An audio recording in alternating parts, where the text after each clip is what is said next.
प्रणाम, नमस्कार। बहुत स्वागत है आपका उस कार्यक्रम में जिसका नाम है हे प्रभु आनंद दाता।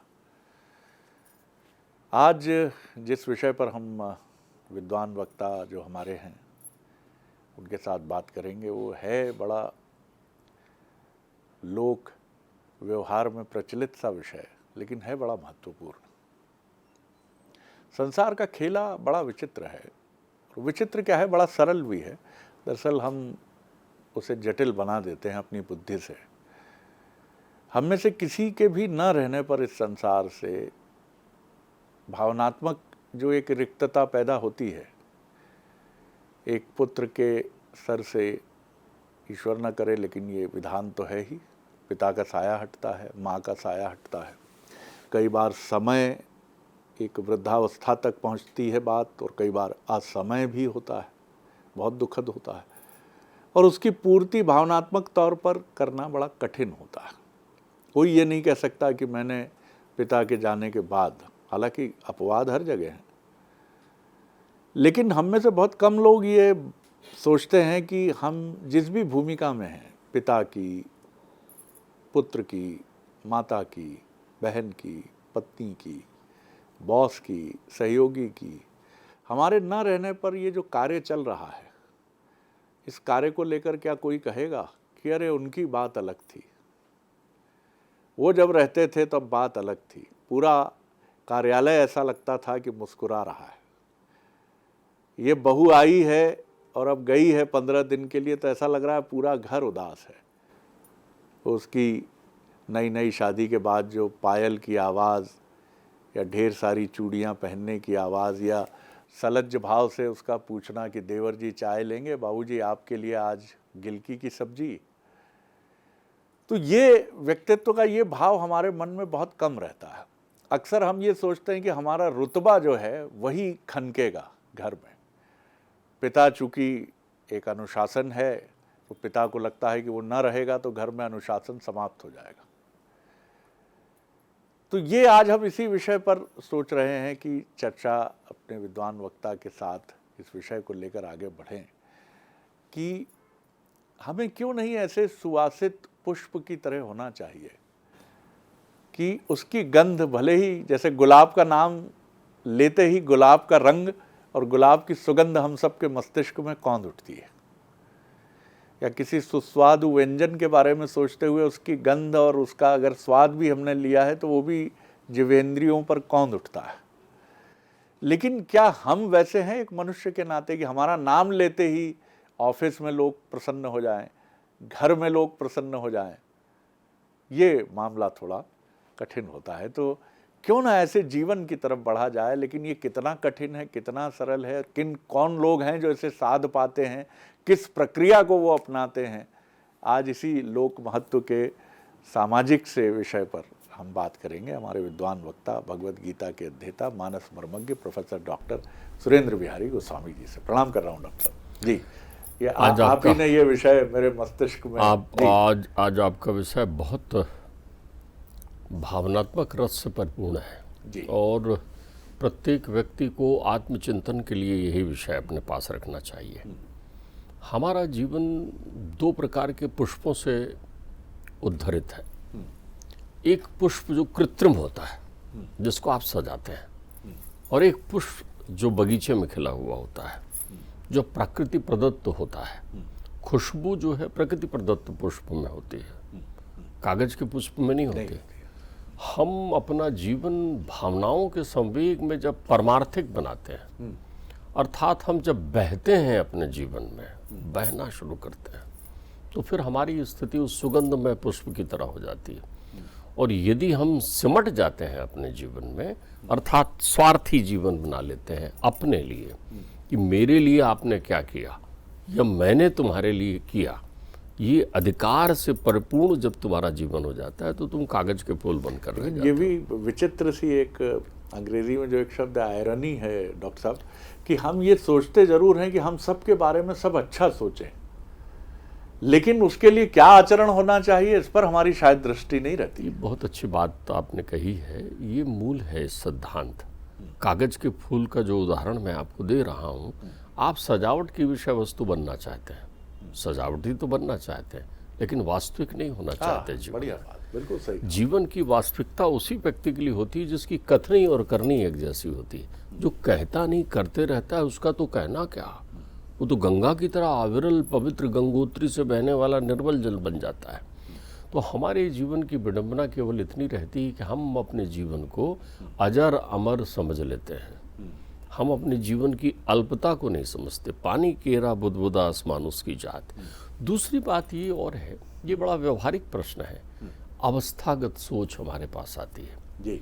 जिस अवस्था में जो सोच रहनी चाहिए, इंद्रियों की तो सोच वही रहती है, लेकिन बुद्धि की सोच में हम देरी कर जाते हैं। आप ध्यान रखिए, 32 वर्ष की कुल अवस्था में शंकराचार्य ने 4 पीठ की स्थापना करके दिगंतर में सनातन की संस्कृति स्थापित कर ली थी। 40 वर्ष से कम उम्र में विवेकानंद कहाँ अपने ज्ञान चक्षु के द्वारा दुनिया देख करके पहुंच गए थे। बुद्धि हमारी अनंत है, बुद्धि बढ़नी चाहिए, तो हम इंद्रियों के सुख की वृद्धि करते हैं, बुद्धि की नहीं। तो बुद्धि अवस्थागत जब चलती है, शरीर की इंद्रियों की अवस्थागत, तो बुद्धि की सोच छोटी होती है। जैसे आपकी बुद्धि की सोच, एक युवा की बुद्धि की सोच इतनी होती है कि उसकी मनपसंद शादी हो जाए, उसको मनपसंद नौकरी मिल जाए। अब नौकरी और शादी हो गई तो उसकी सोच में माता पिता नहीं है, उसकी सोच में भाई बहन नहीं है, प्राथमिकता पर नहीं है। लेकिन अगर बुद्धि उसकी आ जाए, हाँ, आपके समक्ष रख रहा हूँ, इसमें परवरिश और संस्कार और लालन पालन, जैसे प्रभु श्री राम, ठीक है, उन्होंने भगवान के रूप में जन्म लिया, प्रकट हुए, और उनके चारों भाइयों का भी जो प्रेम आपस में है अद्भुत है। पांडव और कौरवों में मैं देखता हूँ कि उनका, पांडवों का चरित्र और उनकी सघनता आपस में जो गुथी हुई है, तो क्या आपको लगता है कि कहीं संस्कार, अपब्रिंगिंग भी एक बड़ा कारण बनते हैं? दुर्योधन में वो चीज़ नहीं दिखती है, वो सघनता नहीं दिखती है। देखिए, इसके पीछे वैज्ञानिक भाषा में तो डीएनए भी आप उपयोग कर सकते हैं, लेकिन इसके पीछे परिवेश का अंतर पड़ता है, संस्कारों का अंतर पड़ता है। आप ध्यान रखिए, वो पिता विहीन है पांडव, लेकिन माँ उनकी कौन है? कुंती, जिसे नकुल और सहदेव अपने तीनों पुत्रों से ज्यादा प्रिय है, और वो उसकी सौत की बच्चे हैं। आप ध्यान रखिए, कुंती की जो सौतन है उसके बच्चे हैं कौन? नकुल और सहदेव।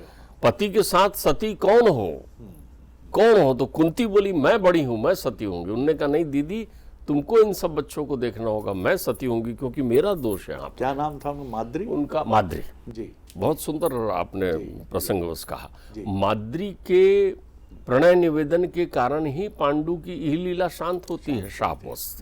तो वो कहते हैं दोष मेरा है, और वो अपने दोनों पुत्रों को दे जाती है। इसका असर पड़ता है, सबसे ज्यादा असर माँ का पड़ता है। आप ध्यान रखिए, बहुत सुंदर बात है। लालन पालन में प्रथम गुरु माँ है। माँ की ममता में जहाँ भावनाओं का संचार हो जाता है, वहाँ वो दुग्ध अमृत बनकर रक्त कणिकाओं में बहता है और फिर बनता है। आप देखिए, जब वो पिशाच जो है, जो नरबली मांग रहा था, उसको हर परिवार से एक बच्चों को, और ये अज्ञात प्रवास में थी, तो इन्होंने कहा भीम को तुम जाओ, नकुल सहदेव को नहीं कहा।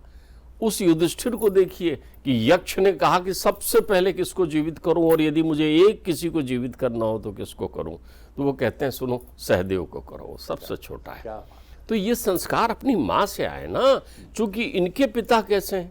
इनके पिता ऐसे हैं दुर्योधन की, जिन्होंने आंखों में पट्टी बांध रखी है मोह की, और हमेशा द्वेष से जीवन जिया है, द्वेष से, और उसको वरण कर लिया है गांधारी ने। जैसे पति वैसे पत्नी बन जाऊंगी बोले, तो जो उसके विचार वो गांधारी के भी विचार हो चुके हैं। तो उनकी संतानों में भी वो द्वेष आया है। आपके परिवेश में ये देखना होता है, भावनाएं हमेशा विशुद्धता, विप्लव, विज्ञान का प्रतीक होती है। भावना की जो सरिता है, भावना दूषित थोड़ी होती, दूषित अलग से लगाया हुआ अलंकार है। ठीक बात है। ध्यान रखिए, भावना भाव से उत्पन्न होती है, तो भाव हमेशा निर्मल होते हैं, जो भक्ति बन जाती है। तो आपके परिवार में क्या निर्मल भावनाएं हैं? आप रामलला को देख रहे हैं, वो नाचने लगे थे जब उन्हें मालूम चला, तो बोली इतनी छोटी सी बात, भरत मेरा कितना लाडला है, उसको आपने सत्ता दे दी, बहुत अच्छा किया, भरत को दे दिया, मेरे बहुत प्रसन्न हूं मैं। आप देखिए, और बोले मुझे वनों का राज्य दे दिया। भरत जो है उसको वो गेंद की तरह, कंदूक की तरह फेंक रहे हैं कि मैं भाई के रहते हुए कैसे ही करूंगा, और मैं कभी कर ही नहीं सकता। अब हम आते हैं लौकिक क्षेत्र में। अध्यात्म तो इससे भरा हुआ है। अध्यात्म यही शिक्षा देता है। आज संयुक्त परिवार की दीवारें जो चरमराई ना, वो भावनाओं के विलुप्त हो जाने के कारण चरमराई है। आप क्या करते हैं, जितने भी नए बच्चे हैं उनकी अंतर्मन में अधीरता बहुत ज्यादा विद्यमान हो गई है।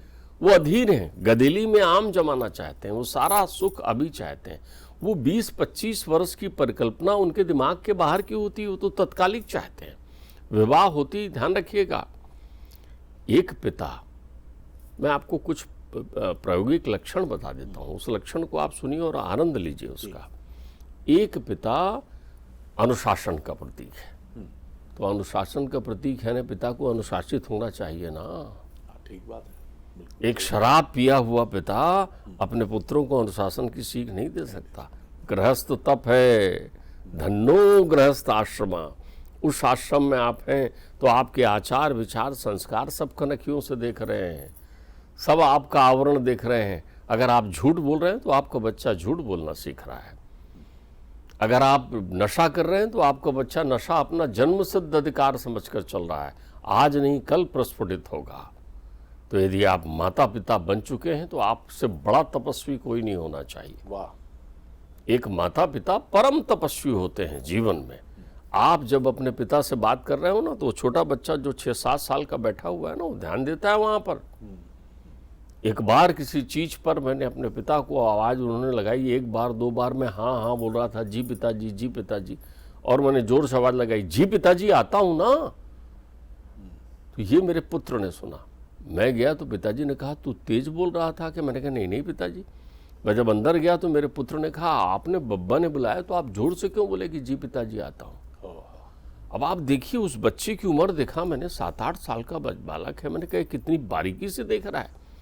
आप ये मत समझिए कि बालक खेल रहा है, तपचर्या है जीवन, संस्कार है तेरा जीवन, परमात्मा की कृपा हुई है रे तेरे परिवार में। पीढ़ियां जिन परिवार में पनप रही है वहां वार्तालाप का अंतर होता है। तो एक पिता अनुशासन का पर्याय है। अब अनुशासन में प्रेम भी हो सकता है। एक ने मुझे कहा मैं कैसे महसूस करूं कि मेरा प्रेम बड़ा है कि अनुशासन बड़ा है। मैंने कहा आप ये जुगत से पता करिए, बच्चों की महतारी से पूछिए, अपनी पत्नी से, कि तुम जब कहीं बाहर चले जाते हो, दुनिया से नहीं घर से बाहर चले जाते हो 2-4 दिनों के लिए, तो तुम्हारे घर का परिवेश कैसा रहता है? क्या लोग एकदम विमुक्त होकर और आनंद की अनुभूति करते हुए इधर उधर घूमना उछलना कूदना करते हैं, या तुमको बीच में याद भी करते हैं कि बाबूजी नहीं है तो अच्छा नहीं लग रहा है? तो बोले अंतर क्या होगा? मैंने कहा पहली स्थिति कर रहे हैं मतलब तुमसे डरते हैं केवल, और दूसरी स्थिति कर रहे हैं मतलब तुमसे प्रेम भी करते हैं। एक बहुरिया है, अपने मायके गई हुई है बच्चों को लेकर, अभी बच्चे नहीं हैं, अकेले बहुरिया मायके गई है, रहती है घर में। अब बहुरिया मायके गई है और घर यंत्रवत चल रहा है, 1 दिन 2 दिन 4 दिन कोई बहू का नाम ही नहीं ले रहा है। तो समझ लो टंटा आ छूटा है, बहू को पूछ नहीं रहे। और एक बहुरिया मायके गई है तो सास उदास बैठी हुई है, वो कह रही है वो याद आ रही है बिटिया की, फोन लगाओ ना। क्या बात है। तुम वहां पहुंच करके अपने मायके में पहुंचकर तुम कितनी बार तुम्हारे मन में आता है कि सासू माँ से बात करूं, ससुर से बात करूं, घर में देवर से बात करूं या नंदों से बात करूं? कितनी बार लगता है तुमको ऐसा लगता है कि अरे ये तो छूटा चले। इसका मतलब तुम वहां अभी बही नहीं हो, तुम्हारी स्थिति अधूरी है। देखिए दायित्व तो आनंद की विषय वस्तु है शरद जी। जी। अगर दायित्व तो आपने ग्रहण किया है, चाहे वो पिता का दायित्व हो, चाहे वो माँ का दायित्व हो, चाहे वो बहू का दायित्व हो, चाहे वो बेटी का दायित्व हो, बहुत गहरी बात। मेरे शब्द पर गौर करिएगा। उस दायित्व का निर्वहन आपको आनंद से करना होगा, और आनंद तब आता है जब तुम दूसरे का दुख बांटो और अपना सुख लौटा दो। तुमने सुख लौटाया है, तुमको घूमने जाना है बाजार, लेकिन घर में खाना बनाने वाली नहीं आई है। बड़े घरों की स्थिति, घर में भोजन बनाने नहीं आई है, तो तुम तो चली बाय बाय करके निकल गई। कौन बनाएगा भोजन? आज तो माँ ही बनाएगी ना। तो तुमने पूछा क्या माँ मैं ये आप कर लेंगी कि मैं भोजन बना दूं, ये केवल शब्दों का हेर फेर है, थोड़ी शब्दों की प्रक्रियाएं हैं। आपने उन प्रक्रियाओं का पालन नहीं किया। परिवार में प्रेमानुबंध होता है, परिवार में एक प्रेमानुबंध होता है, क्योंकि सारे लोग उस डोर से कसे हुए हैं। आप एक बात देखिए, हमारे यहाँ परमात्माओं ने एक बार नहीं, दो बार नहीं, हजारों चरित्र में इस चीज को दिखाया है। युद्ध हुआ महाभारत का, महीनों चले उस युद्ध से लौटकर कृष्ण द्वारिका में प्रवेश करते हैं। छोटा सा वर्णन है, छोटे से सिद्धांत है, लेकिन आप देखिए, अर्थ देखिए। द्वारिका में प्रवेश करते हैं, तो द्वारिका में जब वो अपने रनवास में जाते हैं महल में, तो सबसे पहले वो वसुदेव और देवकी के गले लगते हैं, उनसे मिलने उनके कक्ष में जाते हैं। तुम भी तो आते हो ना, ऑफिस से घर लौटते हो, छोटी बात करूँ, ऑफिस से घर लौटते हो, घर लौटते ही बैग रख के सीधा अपने कक्ष में जाते हो। खांसते हुए पिताजी नहीं दिखते ना, माँ नहीं दिखती ना, तुम्हारे मुंह से आवाज भी नहीं निकलता ना कि कैसी हो माँ। छोटा भाई यदि घर में है तो आप ये पूछते हो, बेटे को तो खूब बढ़िया, अरे मेरा बेटा, मेरा बेटी कितनी बढ़िया, पूछते हो का कहाँ गया मुन्ना, दिख नहीं रहा है। ऐसा कितनी बार आपके मुंह से निकलता है? खाली निकलना है, मैजिक देखिए। आप बड़े हैं घर में, आपको अपना बड़े उम्र से नहीं होता, पद से नहीं होता, पन से होता है। बड़ापन है क्या तुम में? छोटा भी बड़ा हो जाता है उस पन से, और ये पन है भाव और प्रेम का, वो है क्या तुम में? वो वहाँ पहुँचते हैं तो देवकी से मिलते हैं, मैया से, पिताजी से मिलते हैं, वसुदेव जी से, नाना जी से मिलते हैं, उग्रसेन से। फिर उसके बाद वो अपने बच्चों को देखते हैं, कनखियों से, बलदाऊ जी से मिलते हैं। फिर उसके बाद वो अपने महल पर प्रवेश करते हैं, रुक्मणी इत्यादि से उनकी मुलाकात होती। ये वर्णन है, तो क्यों वर्णन किया गया है? नहीं करते तो क्या होता? ये संदेश से छुपा हुआ। राम लौट रहे हैं रावण को वध करके, दोनों स्थान पर देखिए। चित्रकूट में भी राम से मिलने जब भरत जी जाते हैं तो राम सबसे पहले कैकेयी को देखते हैं तो गले लगा लेते हैं। मैया कैकेयी कहती, पुत्र मैं तुम्हारे सामने खड़ी नहीं हो पानी। बोले माँ अभी तक तुम ये किस विषाद में पड़ी हो, कुछ हुआ ही नहीं है। भरत वहाँ अपने माँ और राम का स्नेह देखते हैं, भरत क्षमा मांगते हैं वहाँ पर कि मैंने अपने मुख से जो अपनी महतारी के लिए अपशब्दों का प्रयोग किया है, प्रभु उसके लिए मुझे क्षमा करें। वो देखते हैं कि संबंध क्या होता है। राम युद्ध से लौटते हैं, तीनों महतारियाँ खड़ी हैं, लेकिन सबसे पहले कैकेयी से मिलते हैं, सबसे पहले मिलते हैं उनसे। देखिए आपका त्याग, आपकी त्यक्त भावना, थोड़ी देर के लिए बहुत सारी चीजें शब्दों के घनत्व में छुप गई हैं, खाली आप उन शब्दों का तो प्रयोग कर दीजिए। आप परस्पर रूप से केवल दो शब्द लगाना है आपको। आप जल लेकर आई हैं, पति परमेश्वर भी बैठे हुए हैं, और मान लीजिए देवर या देवरानी, वो अपने देवर बैठे हैं या बहन बैठी हुई है। आप उधर ना करके लीजिए जल, ना करके खाली ये बोले लीजिए बाबूजी आप जल लेंगे। थोड़ी सी प्रक्रिया आपने की है। दृष्टि बदलते ही सृष्टि बदल जाएगी। तो प्रेमानुबंध का अर्थ होता है आप देखो कितनी छोटी छोटी बातें। शांडिल्य ऋषि नामकरण के लिए बैठे हैं, गर्गाचार्य जी आए हुए हैं नामकरण करने के लिए, और गर्गाचार्य जी नामकरण करने आए हैं। गौशाला में कृष्ण और बलदाऊ जी का नामकरण होना है। रोहिणी बैठी हुई है घूंघट डाले हुए, यशोदा मैया बैठी हुई घूंघट डाले हुए, लेकिन कितना भागवती चेतना का कैसे संस्कारण है, आपको सीख दे रहे हैं। आपको मालूम है मैया यशोदा की गोद में बलदाऊ जी हैं और रोहिणी की गोद में कृष्ण है। तुमने पकड़ लिया ना, अपना अपना जहां किया वहां अधिकार आ गया, अधिकार का अभिमान आ गया। और जहां तुमने समर्पण की धारा में बहाई, देखिए आपको तय ये करना है कि आपको कुआं बनना है या बहता हुआ सरिता। आनंद आ गया डॉक्टर साहब, आनंद आ गया। डॉक्टर साहब के दो शब्द मेरी स्मृति से शायद अब जीवन भर नहीं निकलेंगे। पहला तो ये कि दायित्व को हमेशा आनंद के साथ स्वीकार कीजिए, और दूसरा उनका शब्द था प्रेम का अनुबंध, प्रेमानुबंध। कितना सुंदर शब्द है साहब। प्रेम का भी अनुबंध होना ही चाहिए, और ये ऐसा अनुबंध है जो आपको न जाने कितने अनुबंध लौटा देगा। कई लोगों को मैंने जीवन में देखा, कार्यालय में है, किसी की कोई चला गया छुट्टी पर, उसका चार्ज मिल गया, अरे यार ये उलझा गया यार, मेरे को बहुत उलझा हुआ काम है यार, मेरे को कुछ समझ ही नहीं आ रहा। अरे भैया आप समझिए उसको, आपका दायित्व है ये।